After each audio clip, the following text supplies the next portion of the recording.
এই সংসারে জীবনযাপন করার জন্য কিছু জিনিসের প্রয়োজন পড়ে।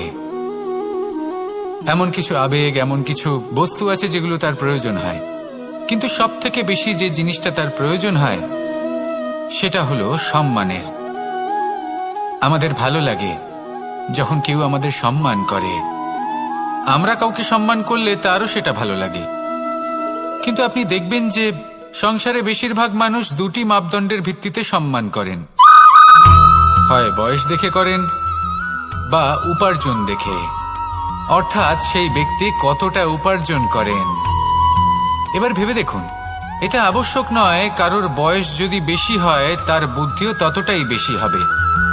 আবশ্যক এটাও নয় যে কোনো ব্যক্তি যদি অত্যন্ত ধনী হন বা তার মনও নির্মল হবে বা তিনি সৎকর্ম করবেন বা এমন কোনো কর্ম করবেন যাতে উনি সম্মান লাভ করতে পারেন। হতে পারে উনি ধনী কিন্তু দুশ্চরিত্র।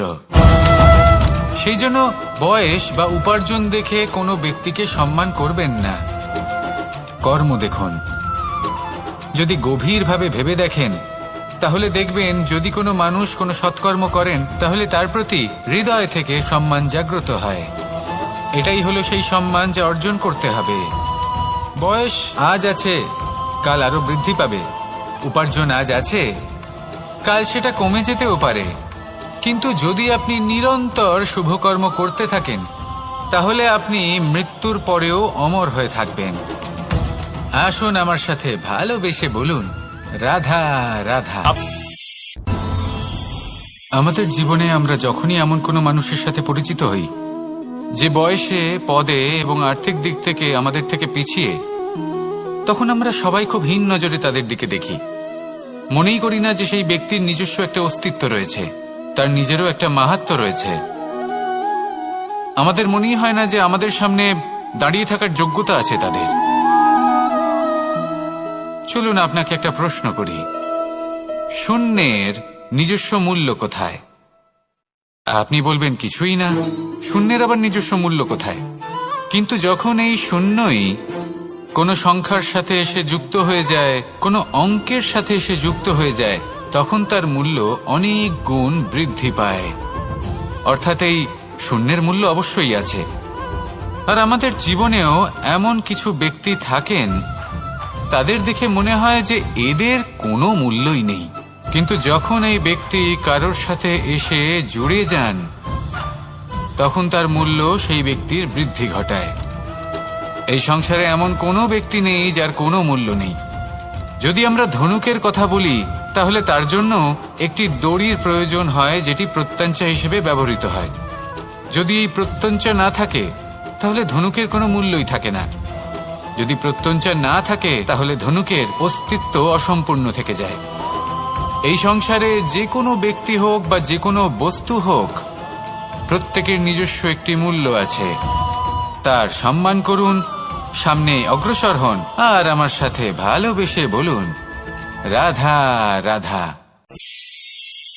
মানুষের জীবনে উন্নতি লাভ করার জন্য তিনটি স্তম্ভের প্রয়োজন হয়। প্রথম স্তম্ভ শিক্ষা। এই শিক্ষা আমাদের জ্ঞান প্রদান করে। দ্বিতীয় স্তম্ভ ব্যবসা, যার দ্বারা আমরা ধন উপার্জন করি। তৃতীয় স্তম্ভ হলো আমাদের ঈশ্বর, আমাদের ইষ্ট। এনার সাথে যদি আমরা জুড়ে থাকতে পারি তাহলে এমন একটা মানসিক বল আপনি লাভ করবেন যেটা এই সংসারে আর কোথাও পাওয়া সম্ভব নয়। কিন্তু মানুষ অনেক সময় জীবনে এই তিনটি স্তম্ভ লাভ করা সত্ত্বেও সামনে অগ্রসর হতে পারেন না।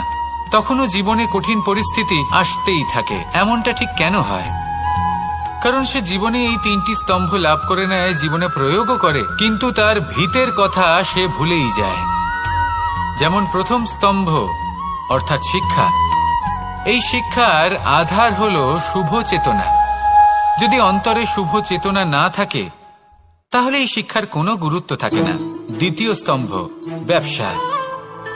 পরিশ্রম করে উপার্জন করতে হবে, এই কথাটা আমরা সবাই জানি এবং সবাই চেষ্টাও করি। কিন্তু ব্যবসা করতে করতে আমরা এটা ভুলে যাই আমাদের ব্যবহার কেমন হয়ে পড়েছে। এই ব্যবহার যদি শুভ হয় তাহলে আমাদের উপার্জন আস্তে আস্তে একটা স্থির জায়গায় এসে পৌঁছবে। এবং তৃতীয় স্তম্ভ আমাদের ভগবান, যদি ওনার স্মরণে আপনি যেতে চান তাহলে তার পূর্বে নিজের মা বাবাকে সেবা করুন, তাদের যত্ন করুন, তাদেরকে ভালোবাসুন, কারণ ওনারাই হলেন এই সংসারে আপনার সবথেকে বড় ইষ্ট। তাহলে 3 স্তম্ভের সাথে সাথে তাদের আধারকেও নিজের জীবনে প্রাধান্য দিন। কোনো সমস্যা আসবে না, জীবনে একের পর এক উন্নতি করবেন এবং এই মন প্রসন্ন হয়ে বলবে রাধা রাধা। সুখ, দুঃখ এবং শক্তি, এই 3 হলো এই সংসারের ত্রিদেবের মতো। আমাদের জীবনে যা কিছু ঘটছে এই 3টির ভিত্তির উপরেই হচ্ছে। আসলে এই সংসারের একটা নিয়ম আছে, যখনই আপনি কিছু লাভ করেন এই সংসার আপনার পরীক্ষা নেয়। এটা জানার জন্য আপনার পরীক্ষা নেয় যে আপনি যা কিছুই লাভ করেছেন আপনি কি আদৌ সেটার যোগ্য কিনা। ঠিক সেইভাবেই এই সুখ, দুঃখ এবং শক্তি আপনার পরীক্ষা নিয়ে থাকে। যখন সুখ আসে তখন সে আপনার পরীক্ষা নেয় যে আপনার মধ্যে অহংবোধ জাগ্রত হয়নি তো। যদি অহংবোধ চলে আসে তাহলে সুখ সেখানেই সঙ্গ ত্যাগ করে। দুঃখ আপনার ধৈর্যের পরীক্ষা নিতে থাকে, আর যদি আপনার মধ্যে ধৈর্য না থাকে তাহলে এটা আপনাকে আরো বেশি দুঃখের গভীর অন্ধকারে ঠেলে দেবে। সেখানে শক্তি পরীক্ষা নেয় আপনার বিনম্রতার। যদি আপনি বিনম্র না হন তাহলে হয় এই শক্তি আপনার সঙ্গ ত্যাগ করবে, নয় এই শক্তি বিনম্রতার অভাবে আপনার পতনের কারণ হতে পারে। এই সংসারে যে কোনো ব্যক্তি যিনি এই পরীক্ষায় উত্তীর্ণ হয়ে থাকেন এই জীবনে তিনি সাফল্য লাভ করেন। আসুন আমার সাথে ভালোবেসে বলুন রাধা রাধা। ভয়ের সাথে আমরা সবাই পরিচিত, কষ্ট আমরা সবাই পেয়েছি। কখনো কখনো আমরা অসুস্থ হয়ে পড়ি, আর এমন সময় হলে মাতার মমতা, কখনো বাবার স্নেহ, কখনো বন্ধুদের পাশে থাকার অনুভূতি আমাদের রোগ নিরাময়ে সাহায্য করে। কখনো যদি আমরা নিরাশ হয়ে পড়ি তখন যদি আমাদের কোনো আপনজন আমাদের দুটো ভালো কথা বলে তখন আমাদের মনোবল বেড়ে যায়। ঠিক তেমন সংসারের এই রঙ্গমঞ্চে যদি আপনি পীড়িত অনুভব করেন, কিছু শুভ কথা আলোচনা করুন, কিছু স্তুতি গান করুন, কিছু মুহূর্তের জন্য হলেও নিজের ইষ্টদেবের কথা স্মরণ করুন আর প্রার্থনা করুন। সাহস বাড়বে, শক্তিও বৃদ্ধি পাবে এবং সামনে এগিয়ে চলার পথও দেখতে পাবেন। তখন এই মন প্রসন্ন হয়ে বলবে রাধা রাধা। মানুষের জীবনে উন্নতি লাভ করার জন্য 3টি স্তম্ভের প্রয়োজন হয়। প্রথম স্তম্ভ শিক্ষা, এই শিক্ষা আমাদের জ্ঞান প্রদান করে। দ্বিতীয় স্তম্ভ ব্যবসা, যার দ্বারা আমরা ধন উপার্জন করি। তৃতীয় স্তম্ভ হলো আমাদের ঈশ্বর, আমাদের ইষ্ট।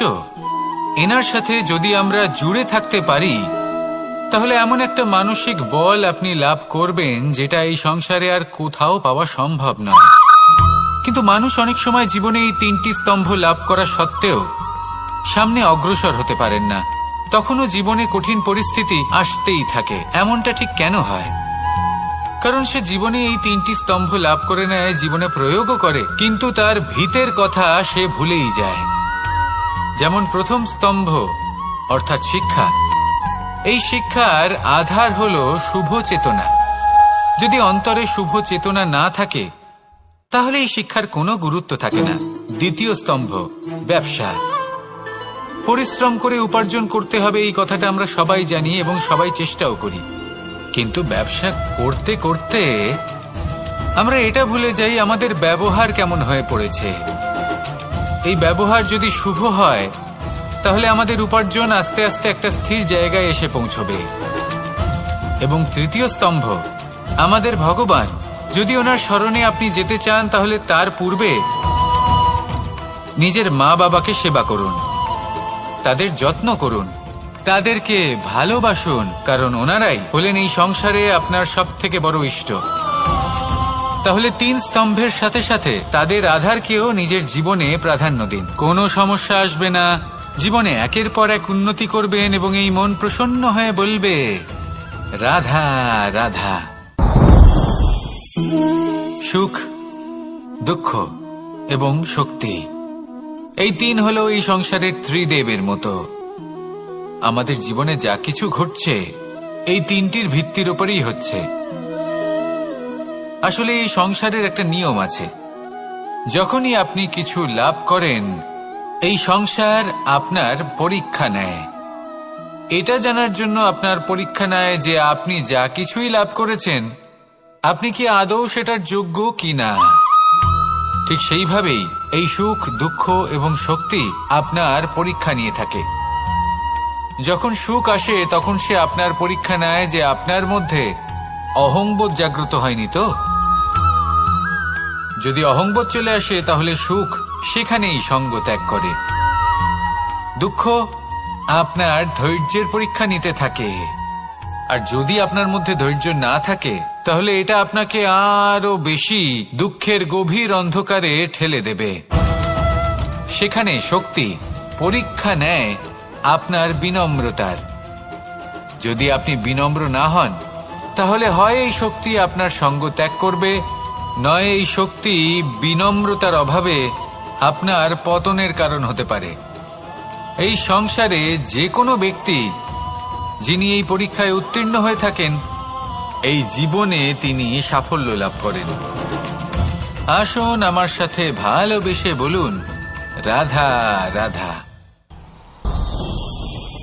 ভয়ের সাথে আমরা সবাই পরিচিত, কষ্ট আমরা সবাই পেয়েছি।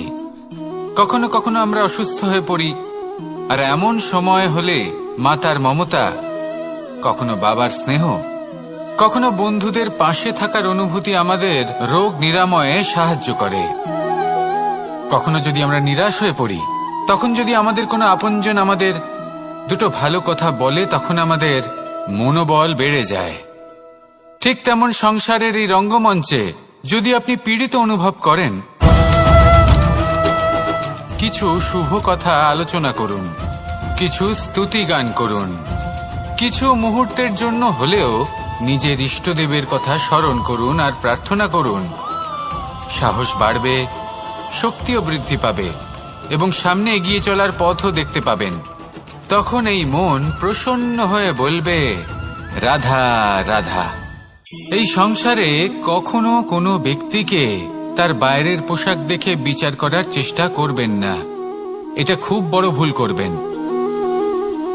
যেমন আমরা জীবনে অনেক সময় এমন করি, ধরুন কোথাও একটা গাছ দেখলাম, খুব বিশাল আকারের একটা গাছ যেটা মাটির থেকে অনেক উঁচুতে পৌঁছে গেছে, যার বিশাল শাখা আছে। সেগুলো দেখে আমরা ভাবি যে এই গাছে হয়তো কত সুস্বাদু ফল আছে, আমরা সেই গাছের পরিচর্যা করতে থাকি। আবার অন্যদিকে হলো একটি তৃণ যেটা মাটি থেকে কিছুটা উঁচুতে পৌঁছেছে, কিন্তু সেই তৃণর নিচে, মাটির নিচে অত্যন্ত সুস্বাদু ফল বা সবজি জন্ম নেয়, যা আমাদের স্বাস্থ্যের পক্ষে অত্যন্ত উপকারী। সেই জন্য কখনো আবরণ দেখে কাউকে বিচার করতে চেষ্টা করবেন না। তার বদলে এটা বোঝার চেষ্টা করুন যে আপনার সামনে যে ব্যক্তি আছে বা বস্তু আছে তার বিশেষত্ব কি। যদি এই বিশেষত্ব বোঝার ক্ষমতা আপনি অর্জন করেন, যদি এই শিল্প আপনি নিজের ভেতরে জাগ্রত করেন, তাহলে এই সংসারে বিশেষত্ব কি সেটা আপনি জানতে পারবেন। আর এই সমস্ত খেলা দৃষ্টি থেকে নয়, দৃষ্টিভঙ্গি থেকে জন্ম নেয়। দৃষ্টিভঙ্গি সবসময় শুভ রাখুন আর আমার সাথে ভালোবেসে বলুন, রাধা রাধা। যখন আমরা কোনো বনে প্রবেশ করি তখন এই সবুজ ঘাস দেখে, এই কোমল ঘাস দেখে আমাদের মন প্রফুল্ল হয়ে ওঠে। ভিন্ন ভিন্ন প্রজাতির ফুল, ভিন্ন ভিন্ন রঙের ফুল দেখে এই মন আনন্দে ভরে ওঠে। এখানে শিশুরা আনন্দ লাভ করে, বড়রা ভোজন গ্রহণ করেন, কথাবার্তা বলেন, হাঁটাহাঁটি করে বেড়ান। এবার ভেবে দেখুন, যখন এই উপবনের নির্মাণ হয়েছিল সেই সময় যদি এই মাটিকে সঠিকভাবে খনন না করা হতো, যদি তাতে সঠিকভাবে বীজ রোপণ না করা হতো, যদি কোনো সংঘর্ষ না হতো, পরিশ্রম না করা হতো, যদি চলতে চলতে পায়ে কাঁটা না বিঁধে যেত, তাহলে এই সুন্দর বন দেখে আমরা কি এই আনন্দ লাভ করতে পারতাম? কখনোই নয়। ধরুন কোনো নদীর তটে সুন্দর একটি বন আছে, সেই বনের আনন্দ লাভ করতে গেলে আপনাকে সেই নদী পার করতেই হবে। যদি সুখের নদীর কাছে পৌঁছতে চান তাহলে তটে যে কাঁটা রয়েছে সেগুলোর সাথে সংঘর্ষ করতেই হবে। এই সংসারে যদি আপনি সুখ লাভ করতে চান তাহলে সুখ লাভের এই যাত্রা শুরু করতে হবে সংঘর্ষ দ্বারা। তাহলে সংঘর্ষকে স্বাগত জানান, এর পেছনেই সুখ রয়েছে যা আপনার জন্য অপেক্ষা করছে। এবার হাসুন আর আমার সাথে ভালোবেসে বলুন, রাধা রাধা। মানুষ সুখী জীবন যাপনের প্রতি এতটাই অভ্যস্ত হয়ে পড়ে যে একটা ছোট্ট সমস্যা এলেই সে সবার থেকে সাহায্য চাইতে শুরু করে দেয়। সে সাহায্য লাভও করে এবং সেই সংকট থেকে সে বেরিয়েও আসে। কিন্তু এই সাহায্য কিছু মুহূর্তের, আর কিছু মুহূর্তের হলো এই দুঃখ। এই দুই মুহূর্তের সাহায্যের জন্য আজীবন আপনি তার কাছে ঋণী হয়ে থাকেন। আর মানবিকতার খাতিরে আপনার মনে কৃতজ্ঞতা জেগে ওঠে, আর সেই কৃতজ্ঞতা বোধ হলো যে আপনি কখনো সেই ব্যক্তিকে ছাপিয়ে যেতেই পারবেন না। সেই জন্য জীবনে সবসময় চেষ্টা করবেন নিজেকে প্রস্তুত রাখতে সেই সব সমস্যার জন্য, সেই সব বাধার জন্য যেগুলো আপনার জীবনে আসতে পারে। ততক্ষণ সাহায্য চাইবেন না যতক্ষণ না অন্য কোনো পথ না থাকছে। সাহায্য চাওয়া অনুচিত নয়, কিন্তু সাহায্য চাইলে এবং সাহায্য পেলে আপনি আজীবন কৃতজ্ঞ এবং ঋণী হয়ে থাকবেন। আর তারপর একদিন আপনি পরিবর্তন দেখতে পাবেন যে কিভাবে আপনি ছোট ছোট সমস্যার জন্য সাহায্য না চেয়ে বড় বড় সমস্যার সম্মুখীন হতে প্রস্তুত হয়ে গেছেন। এটাই হলো সংসারের নীতি। এটাই পালন করুন আর আমার সাথে ভালোবেসে বলুন, রাধা রাধা। আপনি কখনো কাউকে পর্বতে আরোহণ করতে দেখেছেন? বা আপনি কখনো নিজে কোনো পর্বতে আরোহণ করেছেন? করে থাকলে আপনি এই বিষয়ে অবশ্যই জানবেন যে যখন আমরা শিখরের দিকে এগোই, ওপরের দিকে এগিয়ে চলি, তখন আমাদের একটু ঝুঁকে পথ চলতে হয়। তখনই আমরা সেই পর্বত আরোহণ করতে পারি। কিন্তু যে ব্যক্তি নিচের দিকে ফিরে আসছেন তিনি কিন্তু ঝুঁকে চলেন না, তিনি দৃঢ়ভাবে সোজা হয়ে নিচে নামেন। এই ভারসাম্য বজায় রাখার এই খেলাতে সংসারের একটা সার লুকিয়ে রয়েছে। যদি আপনিও জীবনে উঁচুতে উঠতে চান, শিখরে পৌঁছতে চান, তাহলে আপনাকেও নত হয়ে বিনম্র হয়ে সামনে এগোতে হবে। সেখানে যদি আপনি বুক চিতিয়ে উদ্ধতভাবে অহংকার বোধ নিয়ে চলতে থাকেন, সেখান থেকেই আপনাকে নিচে নামতে হবে। কোনো ব্যক্তি তার বিনম্র স্বভাব দেখেই বোঝা যায় যে সেই ব্যক্তি সাফল্যের শিখর দেশে আরোহণ করছে নাকি নিচে তথা খাদের দিকে যাত্রা করছে। তাই সবসময় বিনম্র থাকুন, শ্রেষ্ঠ কর্ম করুন, পরিশ্রম করুন আর আমার সাথে ভালোবেসে বলুন, রাধা রাধা। মানুষের জীবনে স্বচ্ছতার একটা আলাদা গুরুত্ব আছে। যদি আপনি নিজেকে স্বচ্ছ রাখেন তাহলে আপনার নিজেরও ভালো লাগবে, সামনের ব্যক্তিরও ভালো লাগবে, একটা অন্যরকম প্রভাব পড়বে।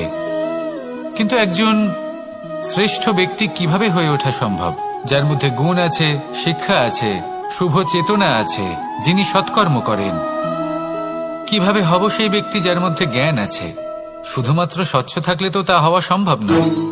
প্রথমে আপনাকে বুঝতে হবে যে মানুষের মধ্যে চারটি মূল তত্ত্ব আছে।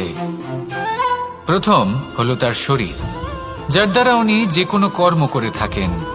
দ্বিতীয় তত্ত্ব হলো তার মন, যার দ্বারা কোনো কর্ম করার জন্য সে নিজেকে প্রেরণা দিতে থাকে। তৃতীয় তত্ত্ব হলো বুদ্ধি, যে কর্ম আমরা করতে চাই, যে লক্ষ্যে আমরা পৌঁছতে চাই, সেটা আমরা কিভাবে কোন পথে করব সেটা স্থির করা যায় বুদ্ধি দিয়ে। আর চতুর্থ তত্ত্ব হলো আত্মা। আত্মা হলো এমন এক তত্ত্ব যার কোনো সমাপ্তি নেই। আত্মা হলো অজয়, কিন্তু এরও শুদ্ধিকরণের প্রয়োজন হয়। এই চারটি তত্ত্বের শুদ্ধিকরণ করতে থাকুন, এতে নির্মল রাখুন, শুদ্ধ রাখুন। এবং এটা কিভাবে হবে? শুভ চেতনা দ্বারা, জ্ঞানের দ্বারা, এবং সব থেকে বেশি গুরুত্বপূর্ণ প্রেমের দ্বারা। আসুন আমার সাথে ভালোবেসে বলুন, রাধা রাধা। এই জীবনে 3টি গুরুত্বপূর্ণ শব্দ আছে যা বোঝা আমাদের কাছে খুব গুরুত্বপূর্ণ, এবং এই 3টি শব্দের নিজস্ব অর্থ আছে। প্রথম হলো সঙ্গবদ্ধতা, অর্থাৎ একসাথে মিলে কাজ করতে হবে, একসাথে মিলে পরিশ্রম করতে হবে, সামনে এগোতে হবে। এরকম করতে পারলে আপনার শক্তি বৃদ্ধি পাবে, আপনার ক্ষমতা বৃদ্ধি পাবে, আপনি এগোতে পারবেন এবং অনেক দূরে যেতে পারবেন। দ্বিতীয় হলো আত্মবিশ্বাস। হেরে যাওয়া বস্তুও আবার জিতে নিতে পারবেন। যদি আপনার নিজের আত্মবিশ্বাস থাকে তাহলে আপনি কখনো পরাজিত হবেন না। এবং তৃতীয় হলো অহংকার। জয়লাভ করার পরেও কিন্তু এটা আপনাকে পরাজিত করতে পারে। সেই জন্য জীবনে সঙ্গবদ্ধ হন, আত্মবিশ্বাস রাখুন, কিন্তু কখনোই অহংকার করবেন না। এই অহংকার আপনার থেকে সবকিছু কেড়ে নিতে পারে। এই অহংকারের জন্যই মথুরাপতি কংস নিজের পতনের দিকে অগ্রসর হয়েছিলেন। এই অহংকারকে ত্যাগ করুন আর আমার সাথে ভালোবেসে বলুন, রাধা রাধা। এই সংসারে সব থেকে বেশি কঠিন কাজ কোনটা? কেউ বলবেন যুদ্ধ করা, কেউ বলবেন ধন অর্জন করা, আবার কেউ বলবেন জ্ঞান অর্জন করা সব থেকে বেশি কঠিন। এবার প্রত্যেক ব্যক্তির নিজস্ব অভিজ্ঞতা আছে আর সেই অনুসারে তার নিজস্ব একটা উত্তর আছে। সাধারণভাবে দেখতে গেলে এই সংসারে সব থেকে কঠিন হলো তপস্যা করা, অর্থাৎ সব কিছু ত্যাগ করে তপস্যায় নিজেকে বিলীন করে দেওয়া। এবার এর থেকে বেশি কঠিন এই সংসারে আর কি বা হতে পারে?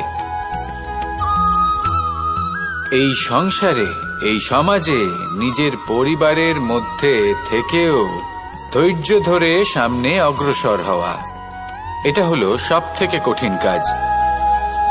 কারণ যখন আপনি তপস্যা করেন তখন সেখানে আপনার ধৈর্য ভাঙার মতো কেউ থাকেন না, না কোনো বন্ধু, না কোনো আত্মীয়, না কোনো শত্রু, কেউ না। কিন্তু যখন আপনি এই সমাজে, এই পরিবারে থাকেন, কোনো না কোনো ব্যক্তি এসে আপনার ধৈর্যের বাঁধ ভেঙে দেওয়ার ক্ষমতা রাখেন। তারা আপনার ধৈর্যের বাঁধ ভেঙে দেয়, আর কখনো কখনো তারা অনিচ্ছাকৃতভাবেই সেটা করে থাকেন। কারণ তাদের মানসিকতা আপনার থেকে আলাদা, তাদের কর্ম আপনার থেকে আলাদা, তাদের দৃষ্টিভঙ্গি আপনার থেকে আলাদা, জীবন যাপন আপনার থেকে আলাদা। সেক্ষেত্রে আপনি ধৈর্যচ্যুত হন, প্রসন্নতা আপনার থেকে ছিনিয়ে নেওয়া হয়।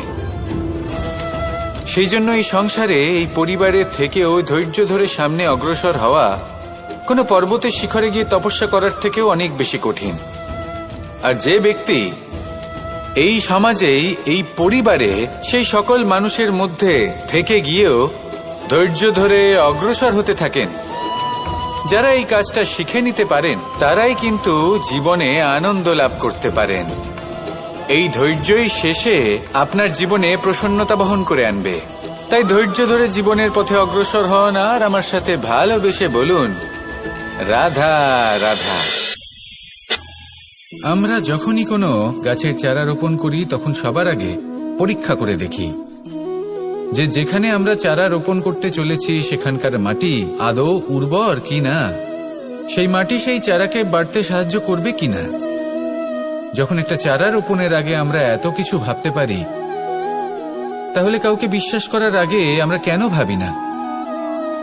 জীবনে কখনো এই বিশ্বাসরূপী চারা কোথাও রোপণ করার আগে বোঝার চেষ্টা করুন যে যার উপর আপনি বিশ্বাস করতে চলেছেন সে কি আদৌ আপনার বিশ্বাসের যোগ্য কি না। ভেবে দেখুন সেই ব্যক্তি ভবিষ্যতে গিয়ে আপনার বিশ্বাস ভাঙতে পারে কিনা। এটাও ভেবে দেখুন যে যাকে আপনি বিশ্বাস করতে চলেছেন তাকে আপনি বিশ্বাস করলে নিজের জীবনের উদ্দেশ্যে আপনি অগ্রসর হতে পারবেন কিনা। আর তার জন্য প্রয়োজন সঠিক সিদ্ধান্ত, পরখ করা, কোনটা উচিত কোনটা অনুচিত সেটা বোঝা। আর তাতে কিন্তু আপনি সন্দেহবাতিক হবেন না, তাতে আপনি আরো নিপুণ হয়ে উঠবেন। তাই যদি আপনি নিপুণ হয়ে উঠতে চান তাহলে বোঝার চেষ্টা করুন, পরখ করে দেখুন, কোনটা উচিত কোনটা অনুচিত বুঝুন, আর বিশ্বাস তখনই করুন যখন আপনি 100% নিশ্চিত হবেন যে সে বিশ্বাসের যোগ্য। আসুন আমার সাথে ভালোবেসে বলুন, রাধা রাধা। রাধা কখনো কখনো আমার জন্য বড়ই সুগন্ধি আতর নিয়ে আসে, পারিজাত ফুলের মালা নিয়ে আসে আমার প্রসাধন করবে বলে, এবং আমার সব থেকে বেশি প্রিয় মাখন নিজে হাতে বানিয়ে আনে আমাকে নিজে হাতে খাইয়ে দেবে বলে, সবকিছু আমাকে প্রসন্ন করবে বলে। কিন্তু আপনি কখনো ভেবেছেন যে এই আতর কিভাবে বানানো হয়? সহস্র ফুলের পাপড়ি একসাথে পিষে নিতে হয়, তারপরে তার থেকে যে রস নিঃসৃত হয় সেই রস দ্বারাই আতর তৈরি হয়। অনেক সংখ্যক ফুলকে অসীম যন্ত্রণা ভোগ করতে হয়, তবে তারা আমার প্রসাধন সামগ্রী হয়ে উঠতে পারে। দুধ থেকে মাখন তৈরি করার জন্য কতটা পরিমাণ মন্থন সহ্য করতে হয় সেটা আপনি জানেন। ঠিক সেই রকমই হলো আমাদের জীবনও। বিপদও আসে, কঠিন পরিস্থিতিও আসে, এর সম্মুখীন হতে শিখুন। মনে রাখবেন, আপনি হলেন সেই দুধ যাকে মন্থন সহ্য করতে হবে মাখন হয়ে ওঠার জন্য। মনে রাখবেন, আপনি হলেন সেই ফুলের মতন যাদের পিষ্ট হতে হবে সুগন্ধি আতর হয়ে ওঠার জন্য, যাকেই সংসার পছন্দ করে।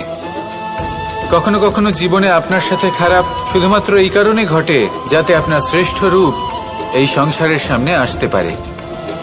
শুধুমাত্র কঠিন পরিস্থিতি এবং বিপদকে একটা সুযোগ হিসেবে দেখার চেষ্টা করুন। আপনার জন্য এই সংসার বদলে যাবে, সংসারকে দেখার দৃষ্টিভঙ্গি পাল্টে যাবে, আপনার ভাগ্য পাল্টে যাবে, আর এই মন প্রসন্ন হয়ে বলবে, রাধা রাধা। পাশা নামক এই খেলাটি আপনারা নিশ্চয়ই খেলেছেন, না খেলে থাকলে দেখেছেন, আর যদি দেখেও না থাকেন তাহলে নিশ্চিত রূপে শুনেছেন। মহাভারতের এই মহাযুদ্ধ কোথাও না কোথাও এই পাশা নামক খেলার কারণে হয়েছিল।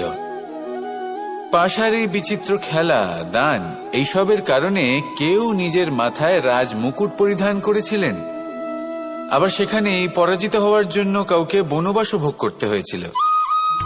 কিন্তু এই খেলা সমাপ্ত হওয়ার পরে সমস্ত ঘুঁটি আর এই পাশার ছক একই পুটলিতে স্থান পেল।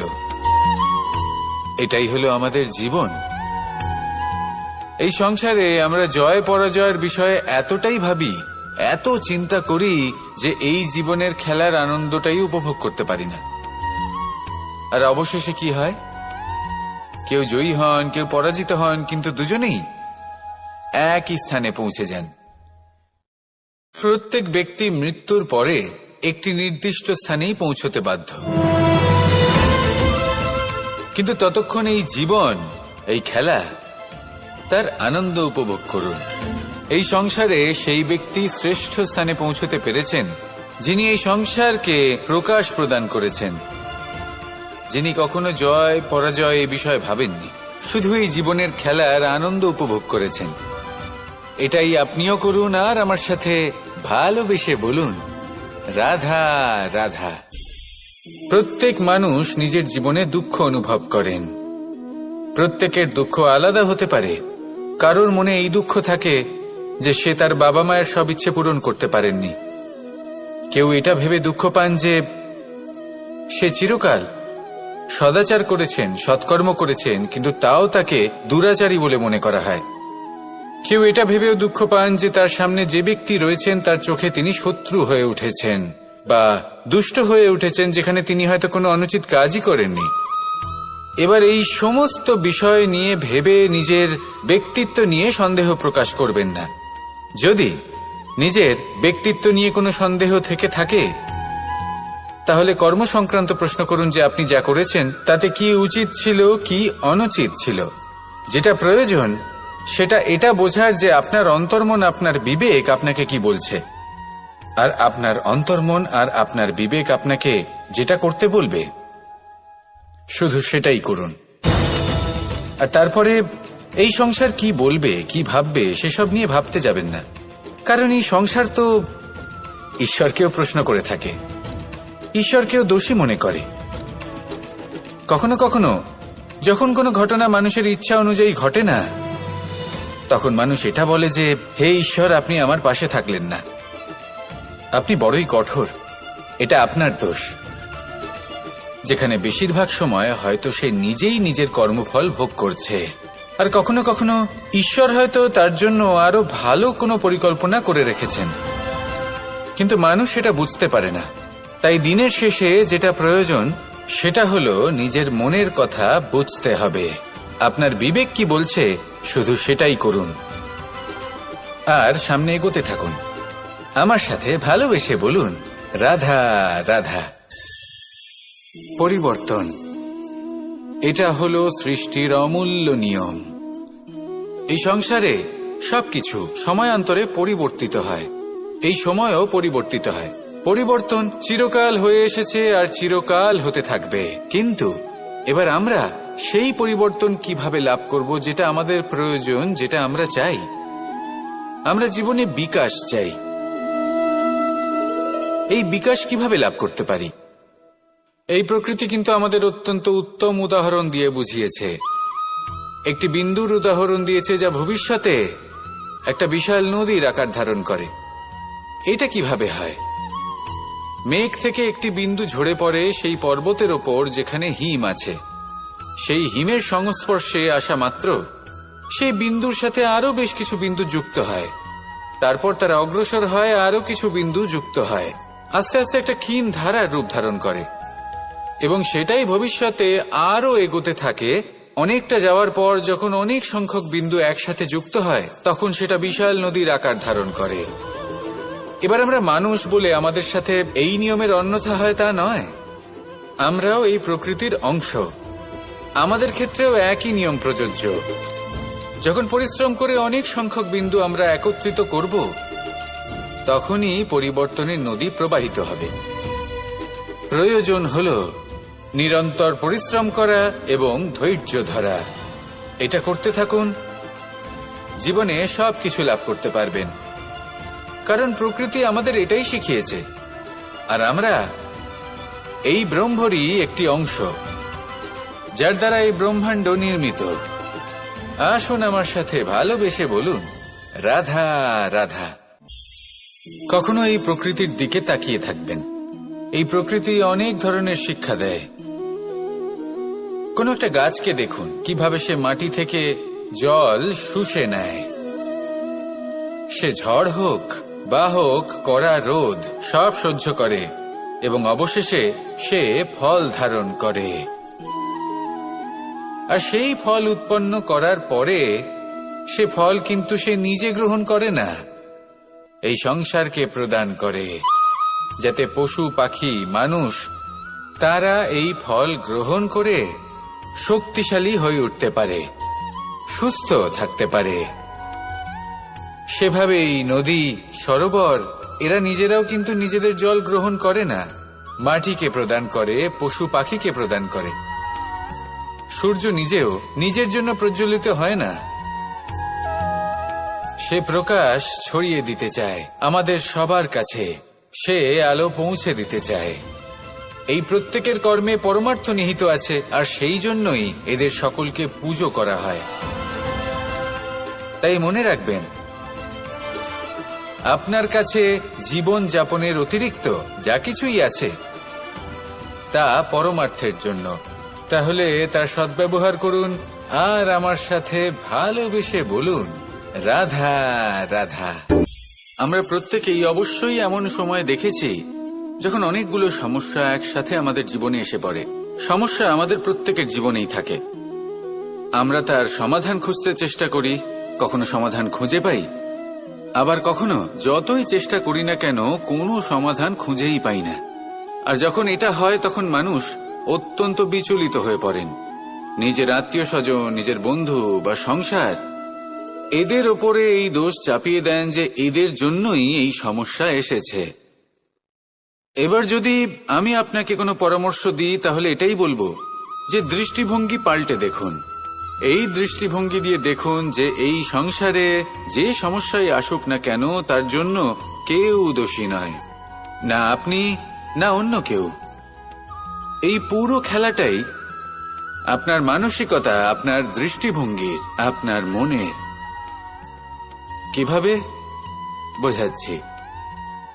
যখন আমাদের মন শক্ত থাকে তখন কঠিন থেকে কঠিনতর পরিস্থিতিও আমাদের জীবনে খুব বেশি হলে প্রতিস্পর্ধা হয়ে থেকে যায়। সেখানে যদি আমাদের মন দুর্বল থাকে, তখন অল্প কঠিন পরিস্থিতিও আমাদের কাছে খুব বড় সমস্যা হয়ে যায়, তাই না? একটা শক্ত মন কঠিন পরিস্থিতিকে প্রতিস্পর্ধা হিসেবে দেখে আর তার মধ্যে ওটা সুযোগ খুঁজে নেয়। আমাদের শুধু এটাই করতে হবে। এই সংসারে অন্য কাউকে দোষী মনে করলে আপনার সমস্যা দূর হয়ে যাবে না। সেই জন্য এই সংসারকে দোষ দেওয়ার বদলে এই সমস্যার মূলে চলে যান, সেটাকে বুঝুন, নিজের এই মনকে শক্ত করে তুলুন। যদি আপনার মন শক্তিশালী হয়, তাহলে এই সংসারে অনেক বড় বড় কঠিন থেকে কঠিনতর পরিস্থিতিও যদি আসে, আপনার জীবনে যতই বড় বড় সমস্যা আসুক না কেন, আপনার লক্ষ্য লাভে বাধা দিতে পারবে না। আসুন আমার সাথে ভালোবেসে বলুন, রাধা রাধা। আমরা সবাই পাথর দেখেছি, পর্বতও দেখেছি, শুকনো পাতাও দেখেছি, শ্যামল বনানীও দেখেছি। কখনো ভেবেছেন পাথরের অস্তিত্ব কিন্তু ততক্ষণ পর্যন্ত যতক্ষণ সে পর্বতের গায়ে আটকে থাকে। যখন সেই পর্বত থেকে সেই পাথর ভিন্ন হয়ে যায় ও নিজের অস্তিত্ব হারিয়ে ফেলে। আস্তে আস্তে কখনো পাথর কেটে বা কখনো পিষ্ট হয়ে সেই পাথর আস্তে আস্তে মাটিতে পরিণত হয় এবং পূর্ণরূপে নিজের অস্তিত্ব হারিয়ে ফেলে। এটাই পাতার সাথেও হয়। এই পাতা যতক্ষণ গাছের ডালের সাথে যুক্ত ততক্ষণ তার অস্তিত্ব থাকে। যখনই ডাল থেকে বিচ্ছিন্ন হয়, সেও নিজের অস্তিত্ব হারিয়ে ফেলে। আর এটাই আমাদের সাথেও হয়। যতক্ষণ আমরা নিজেদের আপনজনের সাথে যুক্ত থাকি, আমাদের অস্তিত্ব বজায় থাকে। যখন আপনজনদের সাথে সম্পর্ক ছিন্ন করি, তখন আমরাও আমাদের অস্তিত্ব হারিয়ে ফেলি। এবার এই সংসারের প্রত্যেক ব্যক্তি স্বতন্ত্র থাকতে চান, আর অনেক ব্যক্তি স্বতন্ত্র থাকবেন বলে আপনজনদের দূরে করে দেন আর তাদের সাথে এই সম্পর্ক ছিন্ন করেন। এটা কি সত্যি প্রয়োজন? আপনজনদের সাথে সম্পর্ক ছিন্ন করে নিজের অস্তিত্ব হারিয়ে ফেলা প্রয়োজনীয়, নাকি আপনজনদের সাথে সম্পর্ক বজায় রেখে নিজেদের স্বতন্ত্র করে রাখা সেটা আবশ্যক? নির্বাচন আপনারই। আসুন আমার সাথে ভালোবেসে বলুন, রাধা রাধা। আপনি কি কখনো নৌকা যাত্রা করেছেন? করে না থাকলেও নিশ্চয়ই দেখেছেন যে এই জল যা নিজের অন্তরে সব কিছু সমাহিত করে নিতে পারে, এই নৌকা সেই জলের ওপরেই ভেসে থাকে। নদীর স্রোত কাটিয়ে সে সামনে অগ্রসর হয়। কিন্তু যদি এই নৌকায় কোনো ছিদ্র হয়, তাহলে কিন্তু সেই নৌকা ডুবে যাবে। আর এতে কোনো তফাৎ হবে না যে সেই ছিদ্র ছোট নাকি বড়, নৌকা ডুবে যাবে। এই ছিদ্র হলো আমাদের জীবনে আমাদের অপগুণ, আমাদের দোষ, আমাদের বিকার। কখনো এটা ভাববেন না যে এই দোষ খুবই ছোট, এতে কিছুই যাবে আসবে না। না, সেই ছোট দোষ, সেই ছোট বিকার যদি সেটাকে শুধরে না নেন, তাহলে সেটা আপনাকে আপনার পতনের দিকে নিয়ে যাবে। শেষ পর্যন্ত এটা আপনার উপর নির্ভরশীল যে আপনি কি চান। আপনার জীবনের এই নৌকা এভাবেই ডুবে যেতে দেখবেন, নাকি নিজেকে শুধরে নিয়ে সেই নৌকার সেই ছিদ্রটাকে ভরিয়ে তুলতে চাইবেন? নির্বাচন আপনার। আসুন আমার সাথে ভালোবেসে বলুন, রাধা রাধা। জল, জলই পৃথিবীতে বেঁচে থাকার জন্য আবশ্যক তো বটেই, কিন্তু এই জল আমাদের একটা অত্যন্ত গুরুত্বপূর্ণ শিক্ষা প্রদান করে। কখনো এই জলকে দেখেছেন? যে পরিস্থিতিতেই এই জল প্রবাহিত হোক না কেন, এর উপর যা কিছুই প্রভাব থাকুক না কেন, এর পথে যতই বাধা আসুক না কেন, তার মধ্যে থেকে ও নিজের পথ ঠিক বের করে নেয়, কিন্তু নিজের প্রবাহ থামতে দেয় না, ক্রমাগত অগ্রসর হতে থাকে।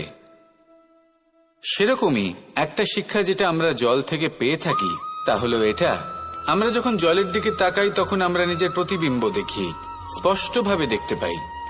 কিন্তু তখনই দেখতে পাই যখন এই জল শান্ত থাকে, স্থির থাকে। যদি এই জল অশান্ত হয়ে থাকে, স্থির না হয়, তাহলে আমরা এতে নিজের প্রতিবিম্ব দেখতে পাই না। এটাই আমাদের মনের সাথেও হয়ে থাকে। যখনই জীবনে কোনো সংকট আসে, যদি আমরা শান্ত মনে, স্থির মনে সিদ্ধান্ত নিই, তাহলে সেটা এমন একটা শীতল সিদ্ধান্ত হবে যেটা আমাদের ভবিষ্যৎকে একটা শ্রেষ্ঠ স্থানে নিয়ে যাবে। যদি এই মন অশান্ত হয়, বিচলিত হয়, পীড়িত হয়, দুঃখিত হয়ে থাকে, রুষ্ট হয়ে থাকে, তাহলে অনেক সময় আমরা এমন সিদ্ধান্ত নিই যেটা আমাদের জন্য অনুচিত প্রমাণিত হয়। যখন আপনি ক্রুদ্ধ ছিলেন বা দুঃখের বশে ছিলেন, তখন অনেক সময় হয়তো এমন সিদ্ধান্ত নিয়েছেন যেটার জন্য ভবিষ্যতে আপনি অনুশোচনা করেছেন। এবার দেখুন, এই আবেগগুলো থেকে আমরা পালাতে পারবো না, কিন্তু এই আবেগগুলো আপনার উপর কতটা প্রভাব ফেলবে সেটা আমরা অবশ্যই ঠিক করতে পারি। এই মনকে আমরা নিয়ন্ত্রণ করতে পারি।